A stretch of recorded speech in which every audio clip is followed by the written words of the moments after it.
Professor Achuthan பேசுகிறேன். இன்னைக்கு டாப்பிக்கான தர்மம் ரொம்ப சென்சிட்டிவ் டாபிக் இது. இதுக்கு என்னன்னாக்க ஆன்மீகத்தில் சொல்யூஷன் இருக்குது. மெய்ஞானம்னு பெறுது. இப்போது முதல்ல ஸ்தூலம், அடுத்தது சூட்சமம். ஐம்புலன் அறியக்கூடியது ஸ்தூலம். கண், காது, மூக்கு, நாக்கு மெயின் அறியப்படுது ஸ்தூலம். அறியப்படாதது சூட்சமம். சூட்சத்துக்கு மனம் இருந்தும் மல்லாத நிலை, எல்லாம் இருந்தும் எதுவும் இல்லாத நிலை, அல்லது என்ன இப்போ அரூபம் இருக்குதுக்கு. அதுக்கு தர்மம்னு பேர் உண்டு. இப்போது அடுத்தது பிரணவம். பிரணவம்ன்றது சக்தி உள்ள இடம். அதை யாரும் கிரியேட் பண்ண முடியாது, டிஸ்ட்ராய் பண்ண முடியாது. அந்த இடத்துக்கு அரூபம் பேர். இப்போது அதுக்கும் தர்மம்னு பேர். இப்போது அடுத்தது பிரபஞ்சம். பிரபஞ்சம் அனந்த கோடி கதாபாத்திரங்கள் இருக்குது.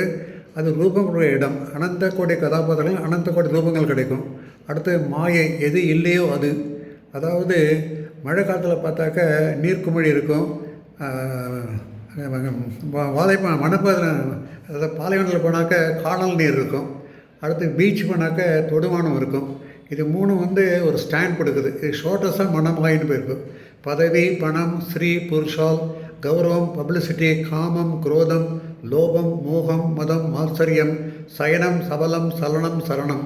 நான் இப்போ சரணத்தில் இருந்துட்டுருக்கேன். இப்போ அடுத்து ஆன்மா. ஆன்மான்றது உயிர் கொடுக்கறது. உயிர் மூலம் உயிர். அதுக்கு தர்மம் இருக்கும். அடுத்தது பூரணம். அதாவது ஸ்தூலம், சூட்சமம், பிரணவம், பிரபஞ்சம், மாயை, ஆன்மா எல்லாம் சேர்த்து பூரணம்னு சொல்கிறோம். இப்போ அதுக்கு நிறைகுடம் தழும்பாது. அடுத்து காலிகுடம் தழும்பாது. பூஜ்யமே இருப்போம்.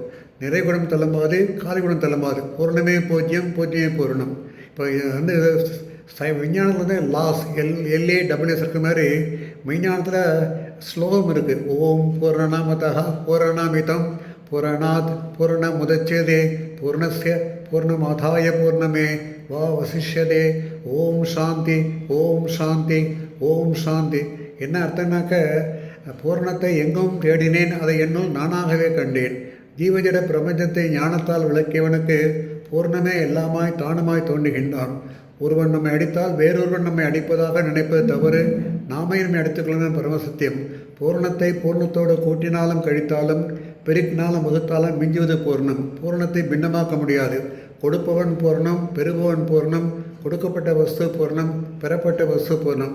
உதாரணம் பார்த்தா கர்ணன். கொடுத்தவன் கர்ணன், பெற்றுக்கொண்டன் கண்ணன்.